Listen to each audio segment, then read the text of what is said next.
one over the rest. Just the last one's respiratory. So we have a couple of questions, because there was What only are we doing one. for like the final? But that had to do The with next test. ventilation, Like volumes it's and a stuff, take so home? it'll mix in. We'll have a take with- home, I just and wanna then make we'll sure have the we final. didn't What we're have doing in No, no, class, there was no- no, since the no, last no. test is for the final. Finals all take home, you look it up, it's no big deal. It just takes you like 6 hours. No, The take home. the take home. When? I don't know when. We do got renal respiratory fluid too. Yes, we are. Yeah, I'm getting 100 on that. Is it, yeah. That's how it's done. I don't think you need it. We don't need that test,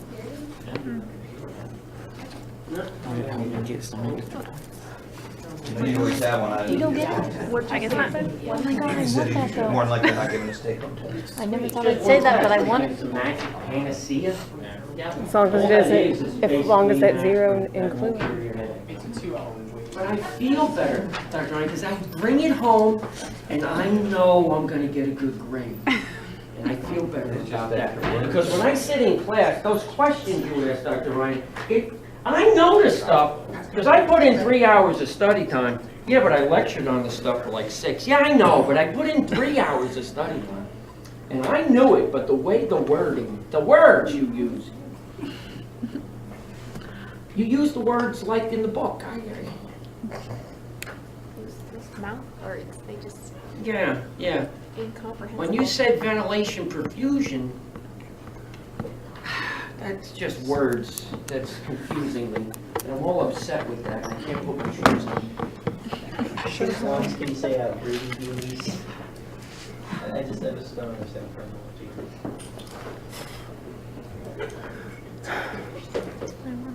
I'll decide whether we get a take home or not. And you'll be the last to know.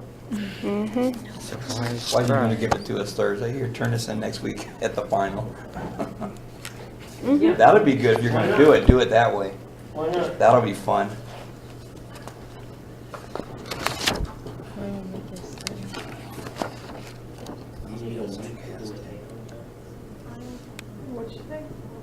I mean, I could make it so you can take a week. I had a take-home test that was given out the first day, and I had it handed in the last day of the semester. I could have used 2 semesters.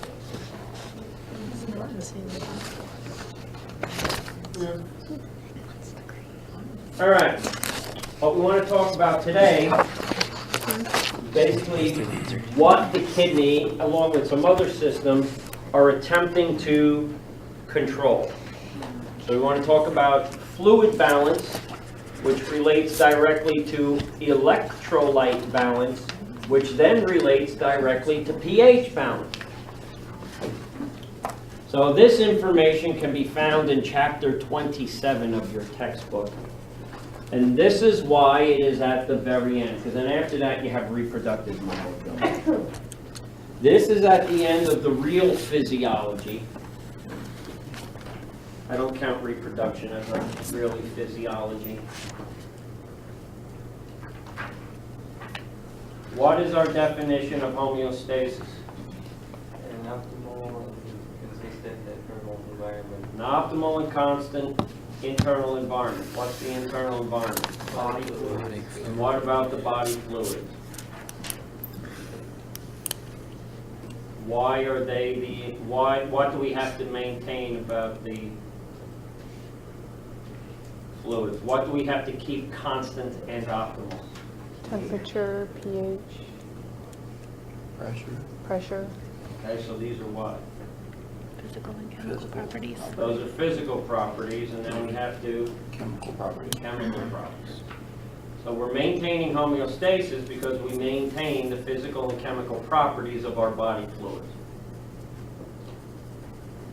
Well, one of the main chemicals, which is directly related not only to its chemical properties, but to its physical properties, is what the fluids are made of, and that is water. So we have to talk, you can't talk about fluid balance of the body unless you would talk about water balance.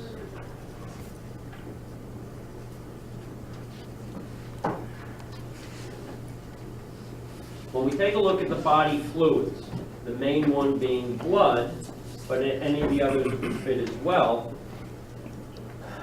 To manufacture that fluid,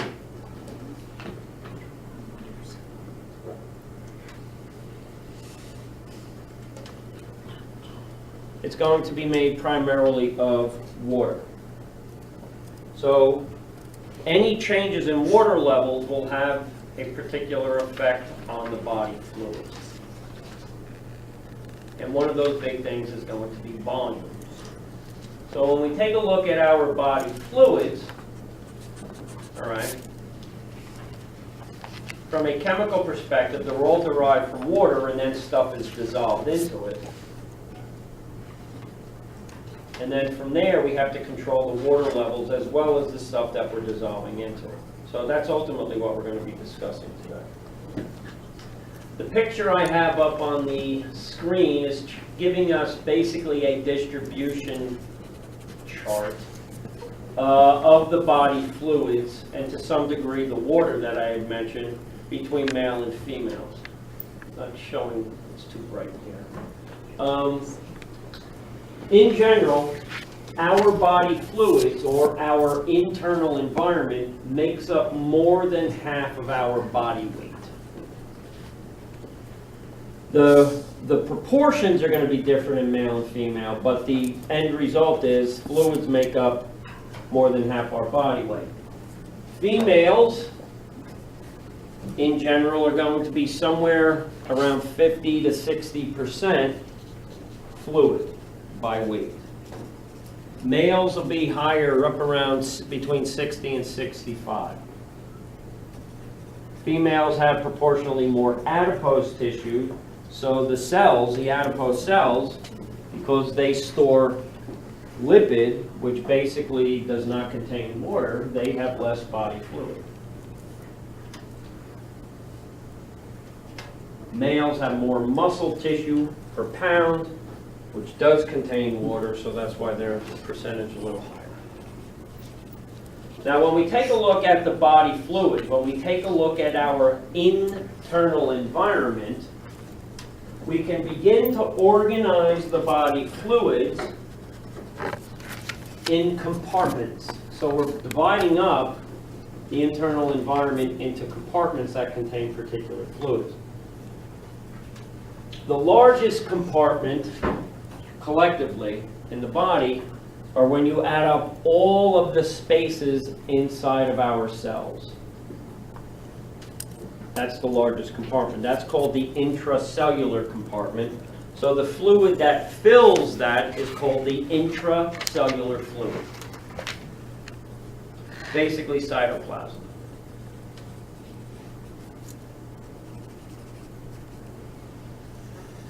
If we were to wring you out like a wet dish rag and squeeze every drop of fluid out of you that could possibly be squeezed out of, 2/3 of all your body fluid is coming from your cytoplasm.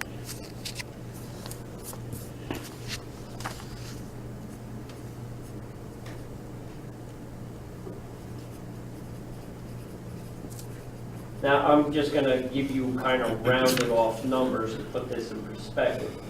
So if we were to do that, wring you out to wring out all your fluid, and we collected it in a container, that container, after we wrung out all the fluid out of you, that container would be holding approximately 40 liters of fluid.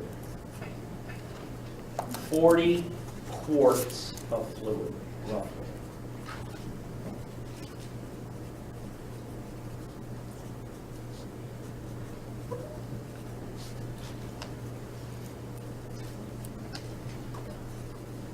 So 2/3 of that 40 quarts came from your cytoplasm.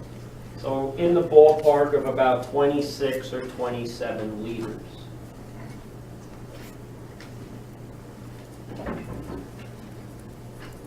The remainder, 13 or 14 liters, comes from what we call the extracellular compartment. So that fluid would be called extracellular fluid.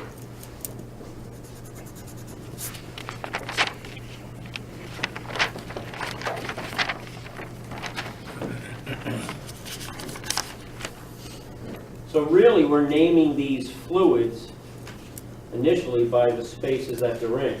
The extracellular fluids get broken down into blood or plasma.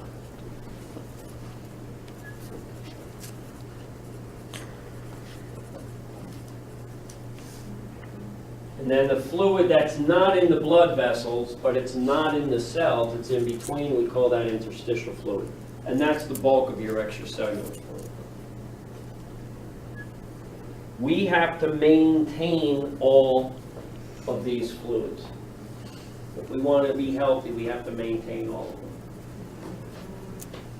But the fact that we have a metabolism, the fact that we have to interact with factors in our environment like temperature, the fact that we have to eat and take in nutrients, all of that can potentially have negative effects on these fluids. So anything that causes a change in these fluids and their composition, we're going to have to be able to adjust. And one of the biggest things that has an effect on any of the fluids is what they're made up of primarily, and that's water. So what we're looking at now is how to adjust water levels in the body. And we hinted towards this last week when we were looking at the kidneys. Kidneys play a major role in that. So what the body is constantly attempting to do, it's trying to prevent whatever water we have in our fluids from dropping too low, and at the same time, it's trying to prevent it from getting too high.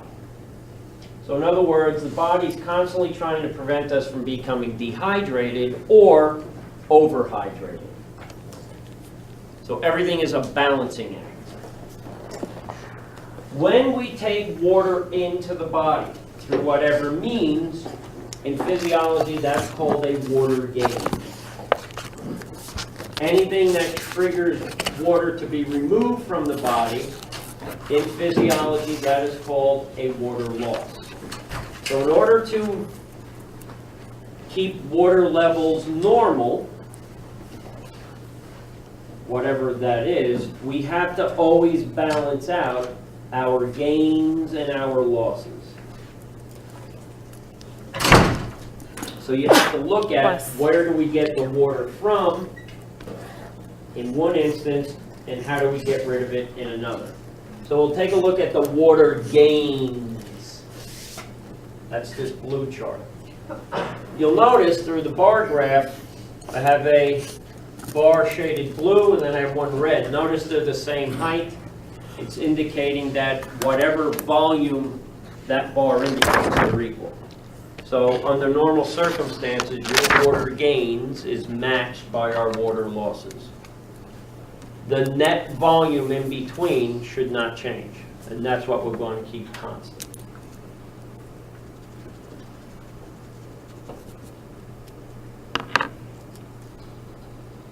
Now again, I generally don't hold you to the specific numbers because those are the numbers on this chart. They're going to be slightly different on another chart or another book or another reference. But what is consistent is what is the most, what is the least, and those things. So if we take a look at the water gains, how do we get water into the body? How does it show up inside the body? The first way, primarily, is through our digestive system. We drink it.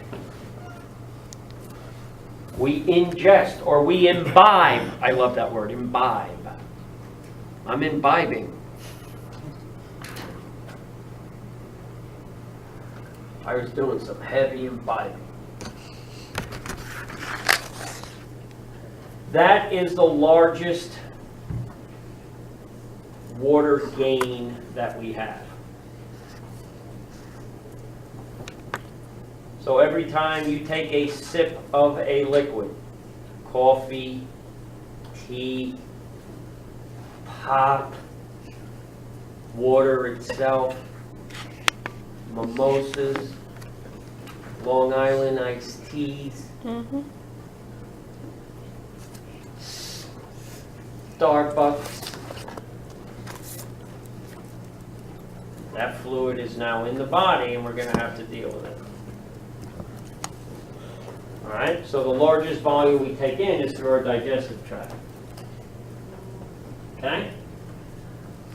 Although not as high as the amount of fluids that we drink, but significant nonetheless, the fact that we eat generally has water in the food, so that's water getting into the body, so through the foods.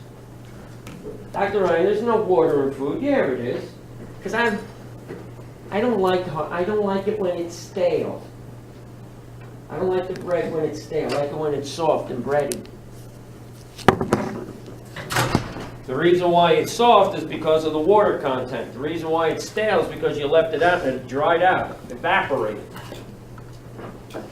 We get about half of the fluid that we take in through liquid, we get about half as much through the food that we eat. That's water. The digestive system's going to separate it out, and now that's a volume of liquid that's going to get distributed through our body fluids, and we got to deal with that. And then the smallest amount is called metabolic water. This is water that we did not drink, nor did we take in through food. This is water that we actually made.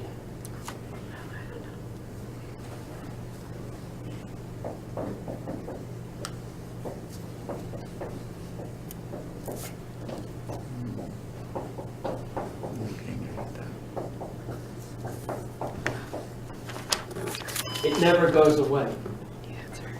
You're probably tired of looking at that now. Notice when our cells take glucose and chemically react it with oxygen, one of the products is water. We did not drink this. We did not take it in through food. Our muscle cells made it. Our neurons made it. Our epithelial cells made it. Our bone cells made it. Chondrocytes made it because they all need ATP. So they make that.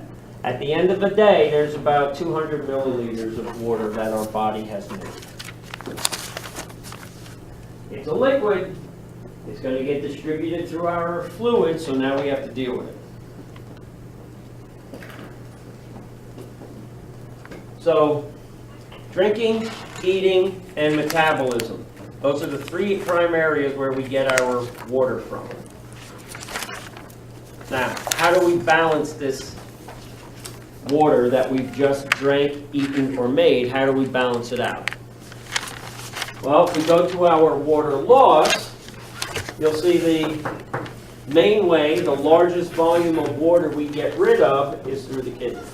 And notice, roughly speaking, whatever fluids we drink in, the kidneys will match closely getting out, provided they're healthy. If someone's in renal failure, every drop of water they get in the body stays.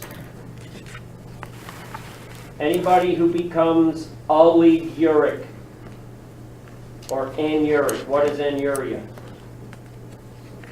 Without urine, you're not peeing. They're not peeing, yeah. I don't care if you are from Europe. You're not peeing. Get it? That was a good one. If your kidneys are healthy, you're a peeing. But if they're not, you're a not peeing. You know you're going to use that. Do all the time. And that might be an early sign of renal failure. Do you ever see somebody or something go into renal failure? Yeah. What's the first thing you notice about them? They're starting to swell. Oh God, they swell up. That's when you say to them, there's nothing wrong. You're doing swell.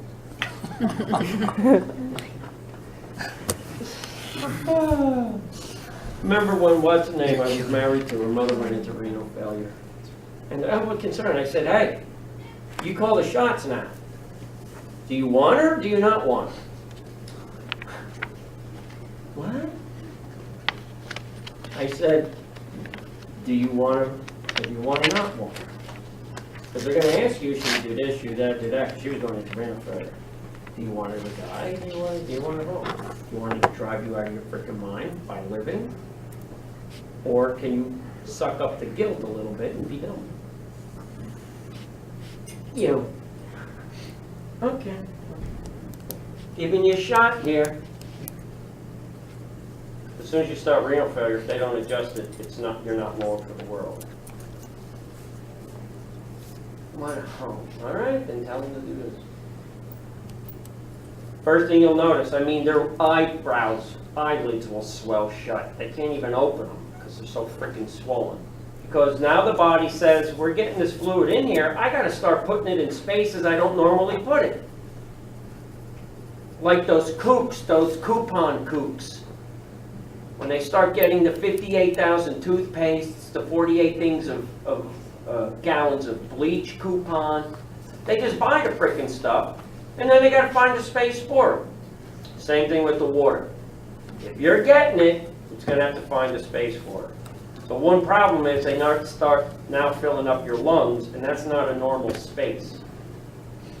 Your lungs work very, very hard to make sure that those alveoli do not fill up with fluid. Because if it does, it's going to prevent Breathing. Respiration.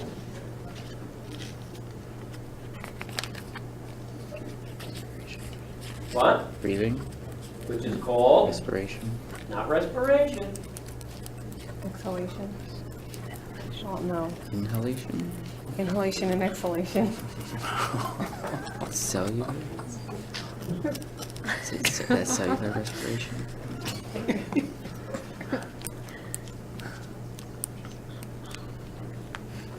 Ventilation.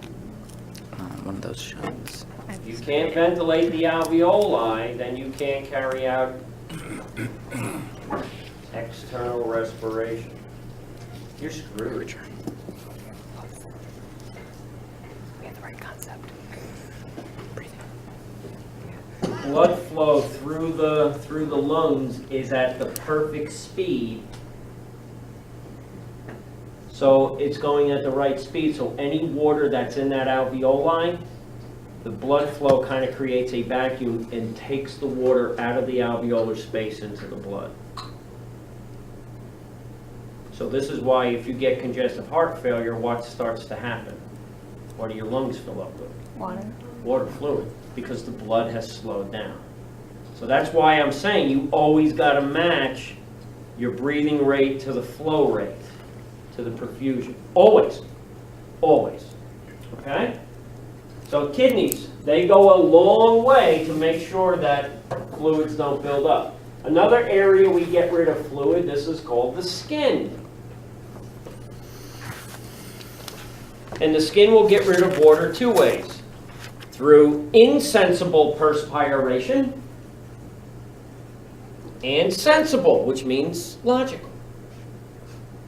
No, it just means you're aware of it. Sensible perspiration is when you're sweating because you're exercising or working. Insensible is it's just leaving through the skin. If you put your hand up to a cold window pane and you keep it there for a little bit of time and take your hand away, you'll see there'll be a fog of moisture on the window. That's the water just leaving through your skin. We lose about 600 liters, so that almost balances out the food.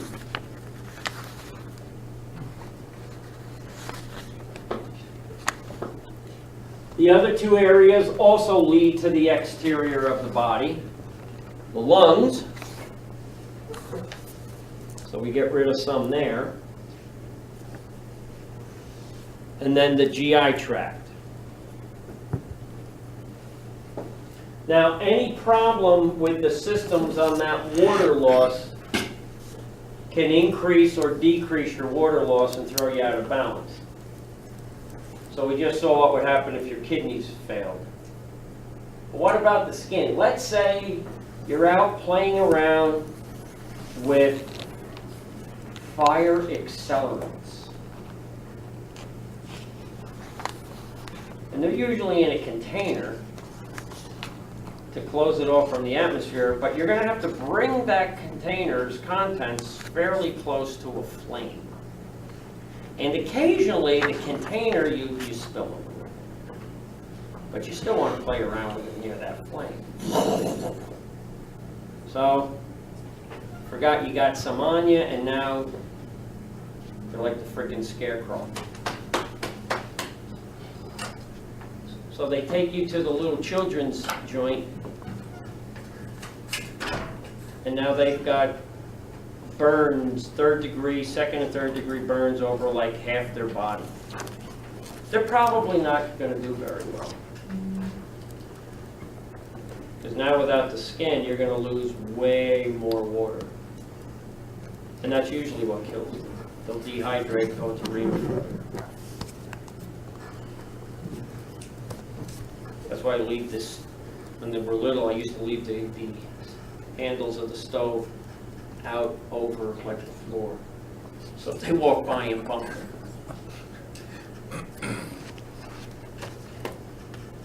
One of the most common ways kids get burned is you don't turn those handles in. Did you know that? That you got to teach them a lesson. Because you're sitting at the table and all of a sudden you see this hand. You think you're in the Addams family. You just see this hand up there. Thing, and they're reaching. You know what's a good lesson? Hot oatmeal. Or a mousetrap. Nah. You can get in trouble for the mousetrap. You can Yeah, get in the hot trouble for oatmeal. the- Hey, I don't True know. story. Because oatmeal is kind of like napalm. It's hot and it sticks. Yeah. So then as soon as they go to take it off with the other hand, it burns that one. Because it sticks. It's beautiful. Didn't you pick it? You always got to think of well, how are they going to react? If you can predict how they react, you can get them again. You should write a book Why? on parenting.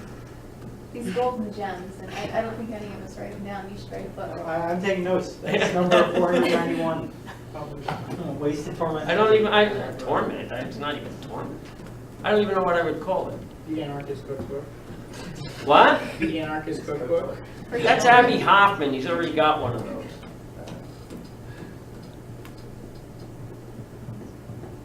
I don't know, I would come up with something, some catchy little phrase. Welcome to the inside. Dr. Ryan's Get Him Crying. They're just life lessons. How about Make it simple, how life about- lessons. Dr. Ryan's book to early retirement? How to get them off a payroll. All right. And one of the most common ways to die in this country, well, not this country, but I guess I should say across the globe, is to affect the GI tract. Because if your GI tract has a nice infection, let's say maybe you got cholera, or maybe you've got some type of parasitic infection, Vibrio, you'll die very quickly, because the way your GI tract works, it says, I'll just get rid of the fluid out the other end. So the content of the fluid is significantly less solid and more liquid. So this is why infantile diarrhea and stuff is people get all panicky. Because they'll dehydrate very quickly. Number one cause of death on this planet is dehydration. More people die each year from dehydrating than from anything else.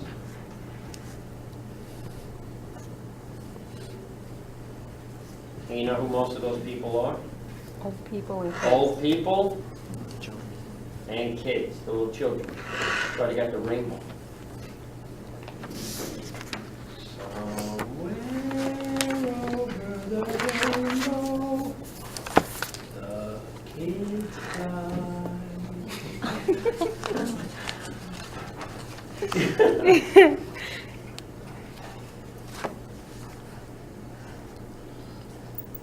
So any disorder of those things are going to affect water balance. So keep that in mind clinically. Now,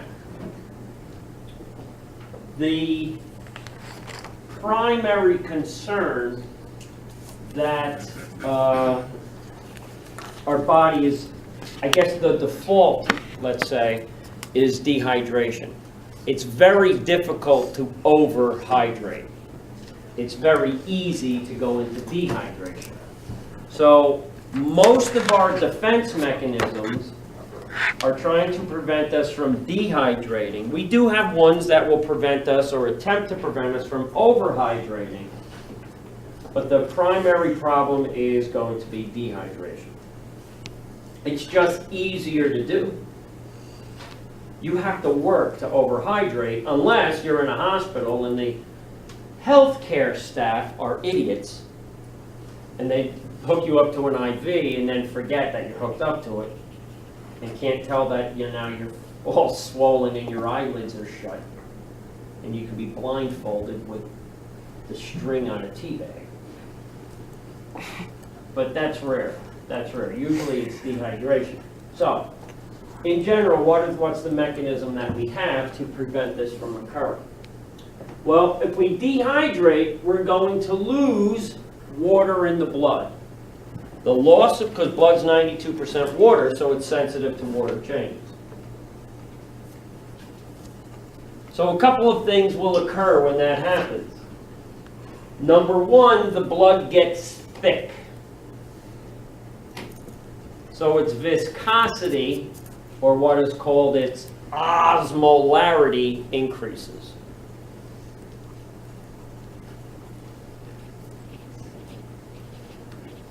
The other thing that will occur is its volume will drop. So the blood gets thick and its volume drops. Well, weren't viscosity and volume physical properties of blood? Mm-hmm. So we change one chemical and we affect two physical properties. Well, the mechanism that we have in place is, well, the area that is kind of monitoring this very closely is this area in the brain called the hypothalamus. The hypothalamus is constantly monitoring water levels in the blood. So once the hypothalamus has figured out that water levels in the blood have dropped, the hypothalamus can then activate certain protective mechanisms.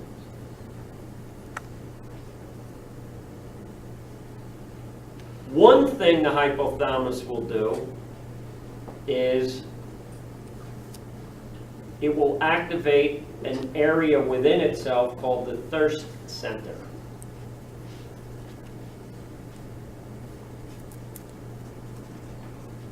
The thirst center, when active,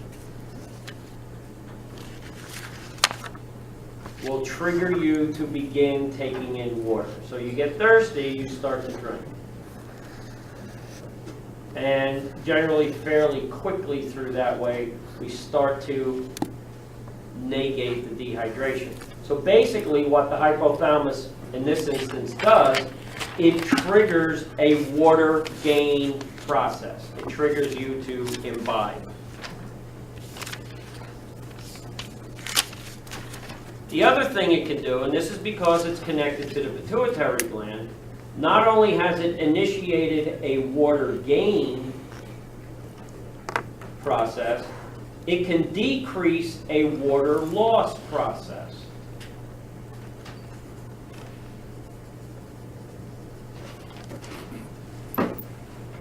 And that's through the kidney.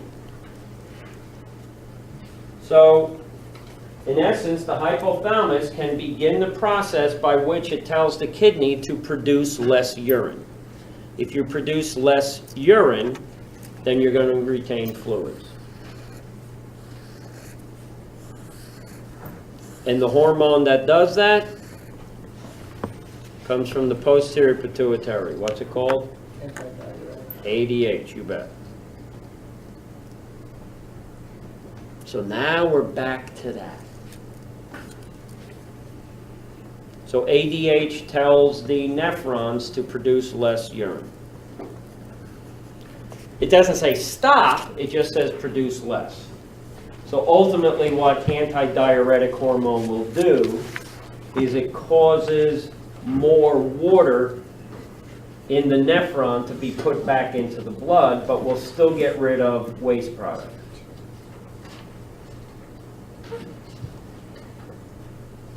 So in essence, the hypothalamus triggers water gain and slows down water loss, all in an attempt to maintain water levels in the fluid, to ward off or prevent or slow down the effects of dehydration. As we get older,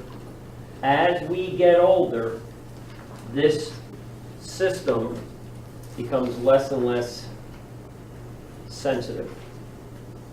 So in elderly individuals, they are very prone to dehydration, either because they've increased adipose content on their body, so now they've lost more water, and when their body is actively seeking water, their brain doesn't detect it as sharply anymore. So they could be outside doing a little gardening, doing all types of fun and hijinks with the petunias and the bulbs. And they've got the rhododendrons and the azaleas out. And because they were watching the doctor from Wizard of Oz, he said that we should cover up with all types of lotions and garments and silly sombreros, some type of silly hat, because if you go out, you're going to get a melanoma from being in the sun, and I don't want that. My sister had that. I don't want that. So I'm out there with the drapey clothes and the silly hats and all the little anti-sun melanoma things on me, and I can't figure out why I overheated and I dehydrated out while I was working on the azaleas. The Dr. Oz probably has 3 or 4 different pills and a vegetable that'll cure that. Yep. Yep. He's crazier than I am. He's always got some sort of pill that'll cure you. My favorite vegetable was a cigarette. And I had to have the coffee. I needed the coffee, which is a diuretic. Plus, I'm on the water pill. The doctor says I got pressure. I got low pressure. So he puts me on the water pill. That makes me pee. So right away, when you're older, a lot of medications cause you to dehydrate slowly, but you will. And your thirst centers isn't as sensitive anymore. So now you run the risk of dehydrating. Kids get it because, shut the up! God, I can't stand it when these things make noise.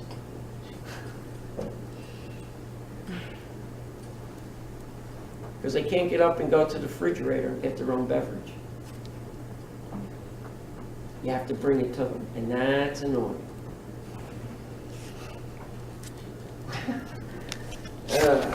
So then they die just because you couldn't read the signs. Or you read the signs, so you just didn't care. And since it's in your house, the state's not there, so you can always bury them in your basement. All right? So that's what we're constantly fighting. Now, anytime you affect water levels, you're also going to affect this, electrolyte levels. And I'm not going to go through every one of these, but just to have an idea. The chart that I have here is basically showing the major electrolytes or ions that we have in the body. It's not all of them, but others are in such small quantities, although important, they're not usually or normally measured. And we organize it the way the chart's organized okay? First half, those are positively charged ions, so those are called cations. And then the last half are the negatively charged, and those are the anions. We have to keep a balance here. Now, like water, electrolytes are constantly either being used or taken in, so we have to balance these out. And one of the balancing acts, to a large degree, is that we do not allow these electrolytes to reach equilibrium between the body's spaces, the fluid compartments. We cannot allow them to reach equilibrium. Equilibrium means that if you're in one compartment, you have a certain amount, and if you're in another compartment, you have the same amount. When we reach equilibrium, we're dead. In chapter 3, we went over a whole thing on the concept called selective permeability. What was selective permeability? Certain things get in our cells. Right. What controlled selective permeability?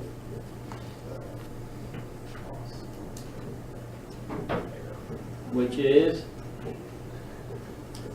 cell membrane. The cell membrane.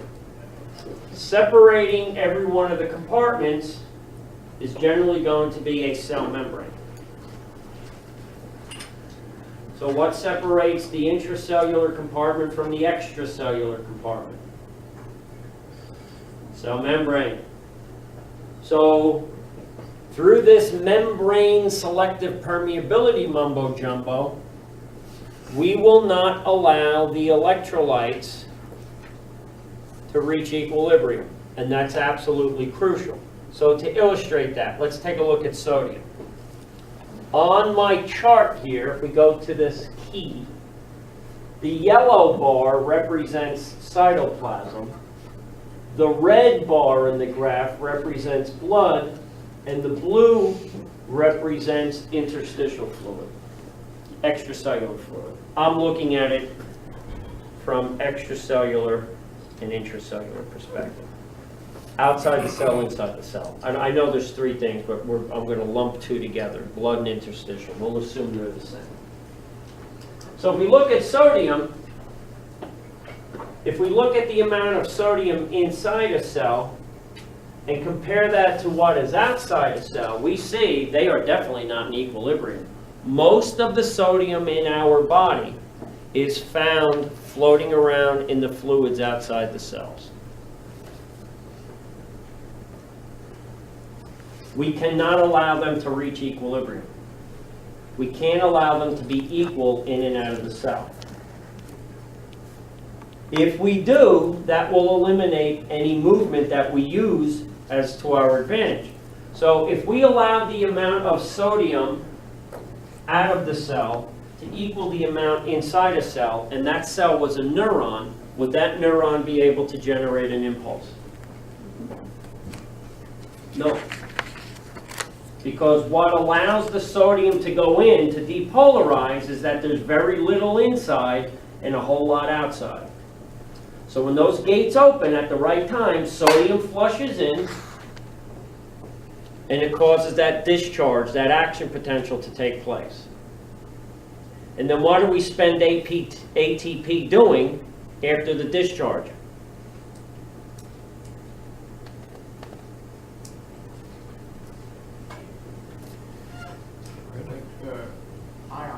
The pump, the sodium-potassium pump, pushes the sodium back out to get ready for the next impulse. If they were equal on either side, sodium says there's no reason for me to go over there. Does that make sense?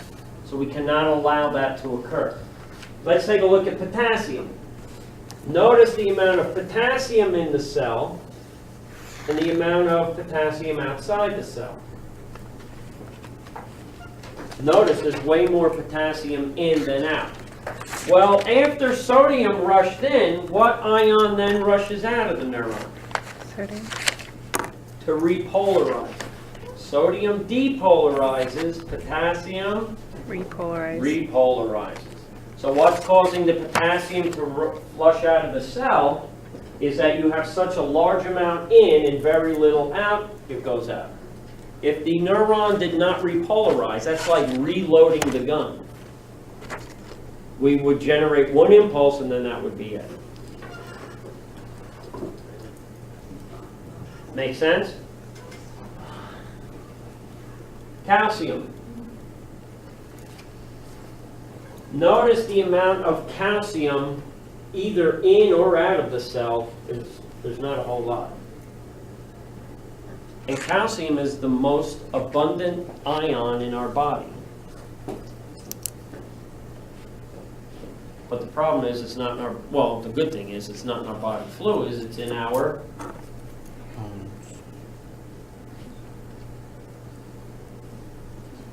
what? Which one? Which one? Bone! We do not want calcium levels to go too high. A little bit of calcium does the work. The reason it has to do with its two charges. Cations. It's called a divalent cation. It has two positive charges. That has increases in calcium will have drastic effects on electrical fields around the neuron and the muscles and the heart. So if you become hypercalcemic, it'll shut off the heart. It'll shut it down. So the heart can't contract and then you'll die. That's why we have hormones to make sure it goes into that bone tissue relatively quickly. Even if it gets too low, but the more likelihood is that it would get too high. Make sense? Then we've got magnesium, that's high in the cells. Notice chlorine kind of follows sodium, so you start to see some patterns here. And here's our good old bicarb. Fairly high out. We use it in the cells as well. All right, generally what a lot of these ions here are for, those are for buffer systems. The negative ions are used to help normalize pH. Do we have hormones to control these? Give me some hormones that work on calcium. Calcitonin. The raise or lower blood calcium? Lowers. Parathyroid, raise or lower? Calcit, which is called? What's the other name for that? Vitamin D. Vitamin D. What do we use that for? Increases calcium absorption too. Yeah, so it raises blood calcium. So we have ways to increase it, we have ways to decrease it. We got to balance those out. We have hormones that work on sodium.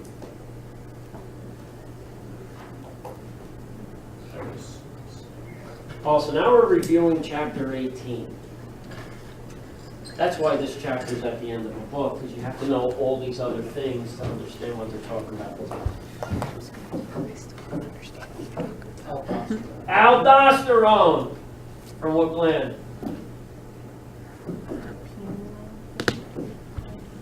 Was it the pineal gland? The one what? The posterior pituitary. Yeah, it's the adrenal. What layer? The outer one. I don't know. Who's the outer one? The one that contains it? What's its name? Zona. Glomerulosa. Which is in what part of the adrenal gland? Now I'm just having fun with Third it. layer. What's the core of the adrenal gland called? It doesn't come from the medulla. You said what's the core? Yeah. So then what's the other part? Reticular. So No.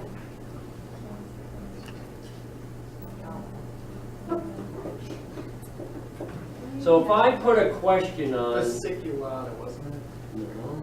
Are you talking about what that is? This one is the- No, now you're giving me zones. I want the outer layer. Cortex! Man, Ruby's hard. What? Ruby's hard. It's not anatomy, it's physiology. So if I had a question that was something like, which of the following electrolytes would be directly affected if the adrenal cortex went into a hyposecretion state? Glucose. It's not electrolyte. Food. Yeah, but I said electrolyte. Calcium. Take what you can get, man. It would be sodium.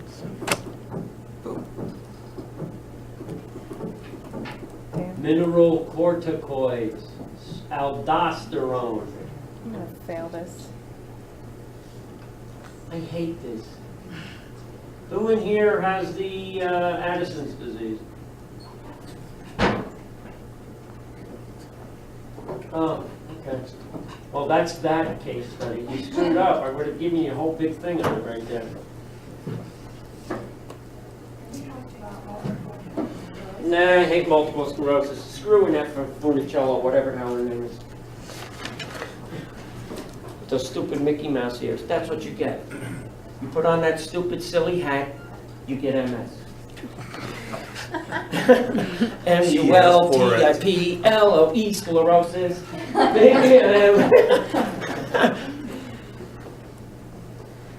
And that Funicello below the surface.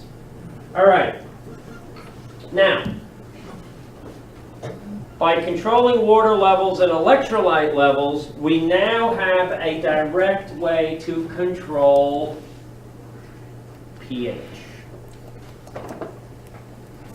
Fluid levels, electrolyte levels, and pH are all interrelated. So in a clinical setting, if somebody's going into a dehydration, a water imbalance, and electrolytes, you also have to think about the pH changes as well.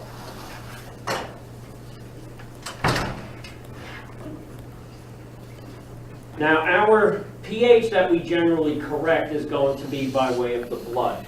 It's not the only way, but that's the way I'm looking at it here.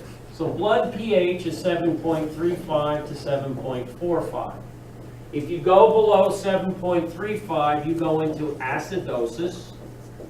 And if you go above 7.45, you go into alkalosis.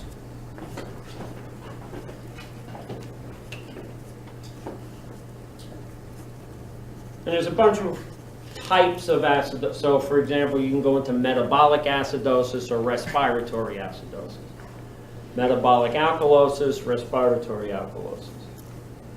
Just depends, are you looking at bicarb, hydrogen ions, or you're looking at carbon dioxide? Carbon dioxide is what the respiratory stuff is dealing with.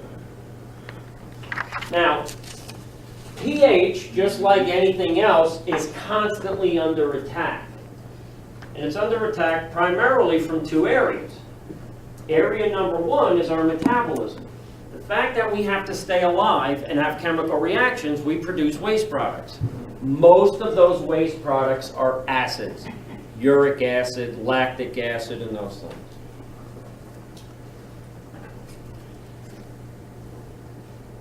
The other area that our pH is under attack is through our diet.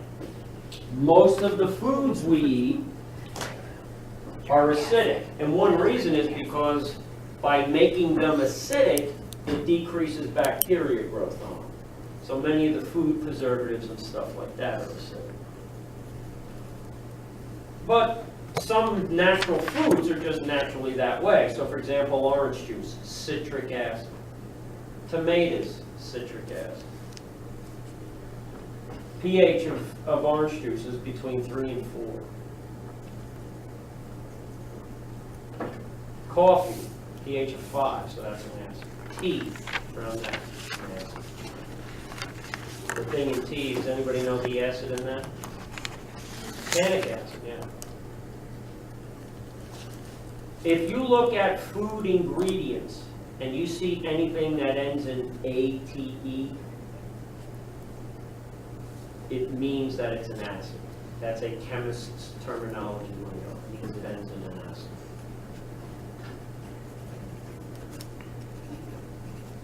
Okay? But you want the acids in there, because that's what gives it flavor. The acids and bases are what give it the flavor. Now, we can also become too basic. Foods that would do that would be things like eggs. Albumin, the protein in eggs, is basic, has a pH of 8.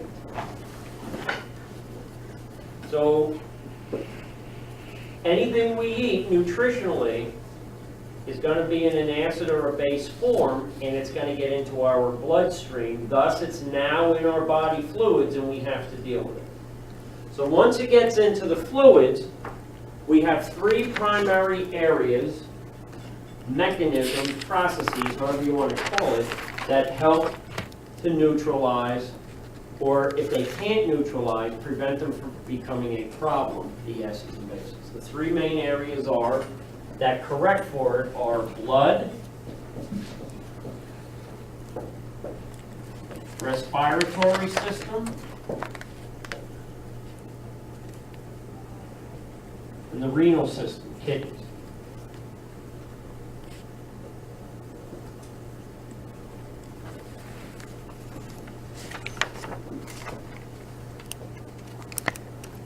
Now, to a smaller degree, other systems will also partake, but not to the level these 3 are. So, for example, skin.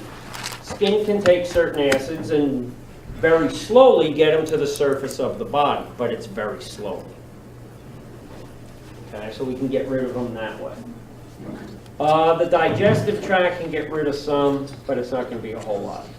So these are the 3 primary areas that we work as a team to maintain pH. Now, what is it about the blood that helps it maintain pH? The thing about the blood is the blood contains what we call buffer systems.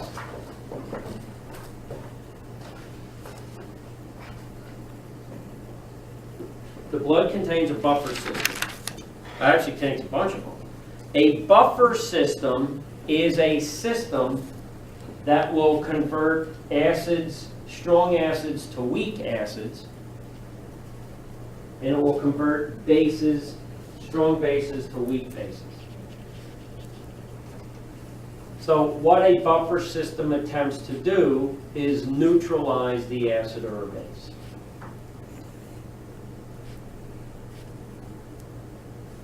And a common buffer system, to illustrate this, is called the carbonic acid, sodium bicarbonate buffer system.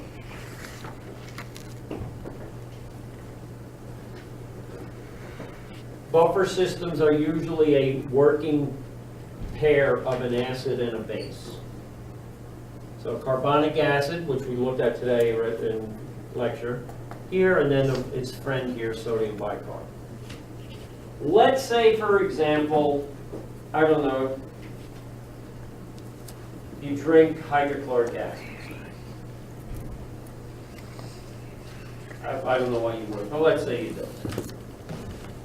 Hydrochloric acid has chemical formula hydrogen and then Cl for chlorine. So now that gets into your blood. This is an acid. Generally, you will attempt to neutralize an acid with a base. You attempt to neutralize hot water with cold water. You always opposite. So that means sodium bicarbonate will work. So hydrochloric acid and then sodium bicarbonate react. So So what we do now is called an exchange reaction. The chlorine, which is negatively charged, attaches to the sodium, which is positively charged. So I make sodium chloride, and then I'll take the hydrogen and then attach it to that bicarb, and now I've just reformed carbonic acid. So notice through this, I've converted hydrochloric acid into salt and a chemical that our body has anyway. Neutralize it. Make sense? So the first area we begin to attempt neutralization is in the blood. Because if they're waste products, that's what the cells do. They drop it off in the blood. And if it's dietary, how do we get the nutrients around? It's got to go in the blood first. So the blood's the first to start treating the material to maintain pH. Does that make sense? Now this is only one of many buffer systems. There's a phosphate buffer system, you have a protein buffer system and stuff like that, but this is the main one. The hemoglobin buffer system, which is in the blood too, there's a lot of them. All right. Now, the buffer system works, but a buffer system works only as well as, number one, how much buffering material you have. If I had to buffer, let's say you put too much chlorine in the pool. My eyes is burning. Dive in the pool, your eyes are burning. Too much chlorine became a little too acidic. So you go out there, you got a pool with how many gallons of water in that freaking thing? 40,000 gallons of water in the pool, good sized pool. Easy. What? Easy. And then you have like one little container of Arm & Hammer baking soda. And you put that in the pool. Now I'm attempting to neutralize 50,000 gallons of an acidic solution with one little container of a powder. Is that going to do it? No, it's not. So even though that's a buffer, the Arm & Hammer baking soda is a buffer, there's just way too much acid for that to neutralize. So blood only works if you have very small quantities of acid building up over a long period of time. But if the change occurs very quickly, the blood will respond, but it can only go so far. Once you've overridden the blood's ability, you then go to the lungs, so the respiratory system. Now, in addition, the other thing about the blood system, the buffer system is, technically that chemical, although not in its harmful form, is still in your body. You drank the hydrochloric acid, it's still in your body. Does that make sense? All I've done was just chemically neutralize it. The chlorine and that hydrogen are still in your fluid. So, although we've neutralized it, it's not the optimal way to deal with it. Optimally, you want to get rid of it from the body. So now we have the lungs. Now the lungs, through carbon dioxide and oxygen, can also attempt to buffer.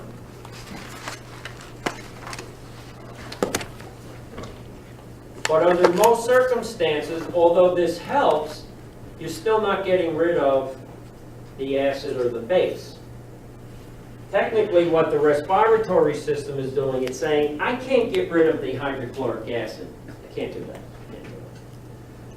But I can adjust the pH by getting rid of another acid. It might not be perfect, but it might buy you some time. Does that make sense? So if you drank the hydrochloric acid, the lungs say, I won't get rid of the hydrochloric acid because I don't know how, but I can get rid of carbon dioxide, which is basically an acid, and we saw that today.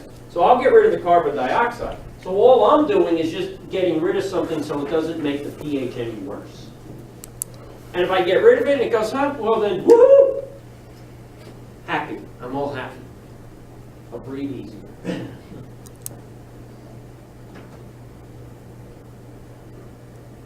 So under most circumstances, the lungs don't get rid of the chemical either. They just get rid of another acid compound. Now, under certain conditions, they can get rid of it. And I think I mentioned this in lecture. There's a characteristic for certain acids, not all, but for certain acids that have the ability to go from a liquid to a gas very quickly. That characteristic is called volatile. Volatile is a characteristic of certain acids that can go from a liquid to a gas. So, for example, vinegar is acetic acid, but it can go from a liquid to a gas very quickly. So if I had a bottle of vinegar and I took the top off, would you be able to smell it? Mm-hmm. Yeah. Since it can go from a liquid to a gas, liquid the blood, gas is the lung. If it is a volatile acid, the lungs can help breathe it out. So certain organic acids that our bodies produce can do this. So for example, acetic acid. Our liver produces acetic acid. That's how we can get rid of it. The keto acids, acetone. These are waste products that increase when a diabetic does not take their insulin. They produce more of these volatile acids, so they're going to breathe it out. So every time they breathe out, there's a small quantity of that acid in the vapor. Can you smell that on their breath? Yeah, so that's where they get that, quote-unquote, diabetics have that smell on their breath. They call it a fruity. It's usually acetone or vinegar or, what's the other one? Hydroxybutyric acid is another one. But if it's not volatile, not all acids have that characteristic, then you don't get rid of it. And the problem with even getting rid of it is you have to breathe a lot to get rid of a lot. So we don't get rid of large quantities very quickly. But it's better than nothing. Now you can only increase your respirations up to a certain point. Up to a certain, and then you've maxed out. So if you still got acids in you, you can only get out a certain amount at any given point. So once we override the lungs' capability of maintaining pH, we then go to the kidneys, the renal system.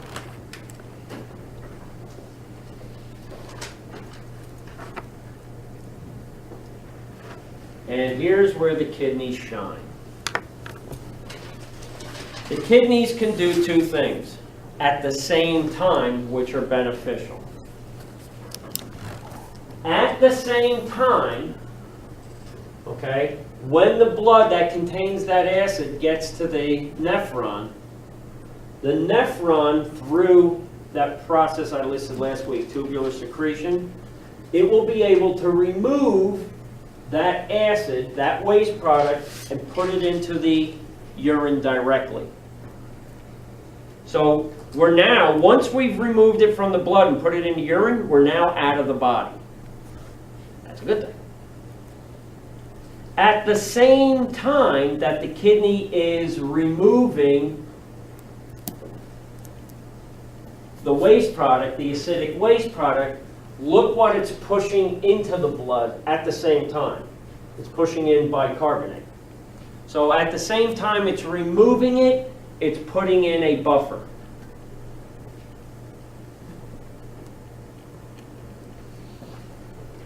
And so very quickly, through this double dose protective mechanism we can neutralize acids and get rid of them simultaneously from the body. By neutralizing them, it gives our body an ability to handle it for a period of time so it's not causing damage.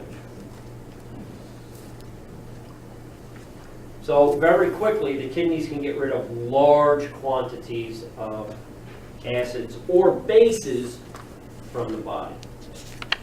Hence, any of the waste products that we produce will happen this way, or any of the ingested stuff that we mentioned earlier. Now, sometimes the liver has to prepare it by making it water soluble, but then the kidney will say, I'll just get rid of it. So the advantage of the kidney is it can get rid of large quantities and neutralize at the same time. The downside is the kidney has to wait until these get used up, and then the kidney kicks in. So before the kidney would actively reach, oh man, I better kick in, you're looking at 24 to 48 hours usually before the kidneys are up to speed. That's the downside. But once they kick in and they're healthy, you'll get rid of large quantities of the acid very quickly. And as long as we maintain 7.35 to 7.45, we're good. As I said, if you go above that, you're in alkalosis, basically metabolic alkalosis. That is rare. If you see somebody with that, start thinking that they've ingested some medication or something. And they go into that if they go into breathing suppression. Acidosis, that's the default. Most of the time, that's what we'll see. And that's metabolic acidosis. The problem with pH changes, especially quick ones, is, although it's not on here, anytime you change pH, you change electrical fields.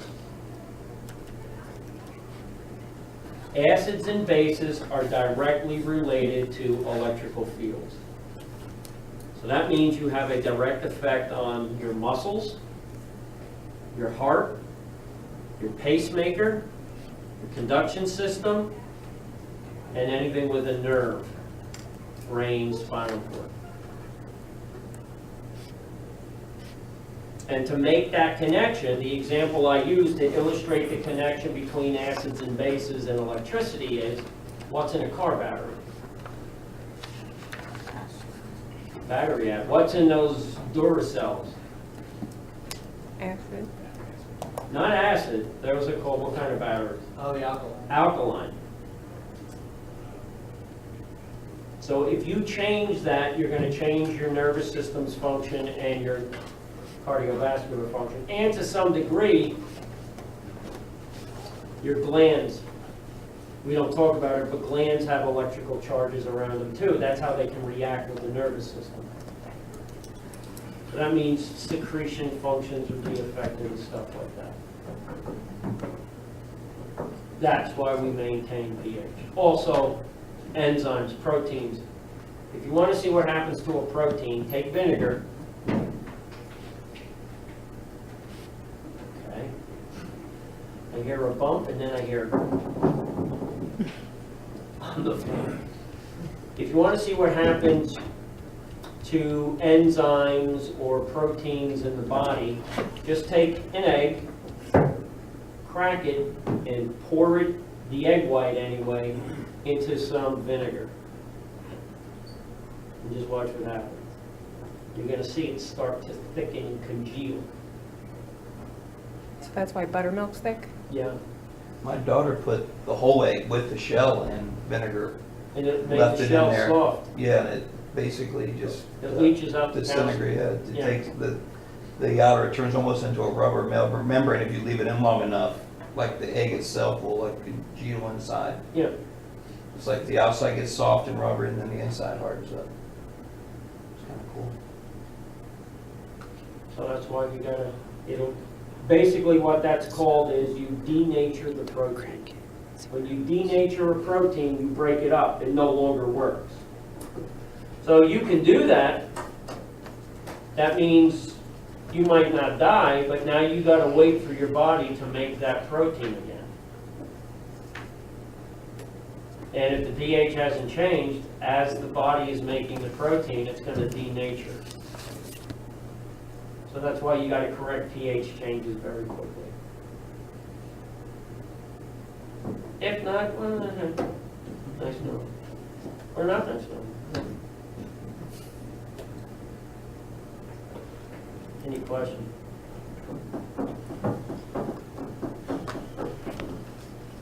Enjoy the rest of your day. Stay away from the VA. Stay away.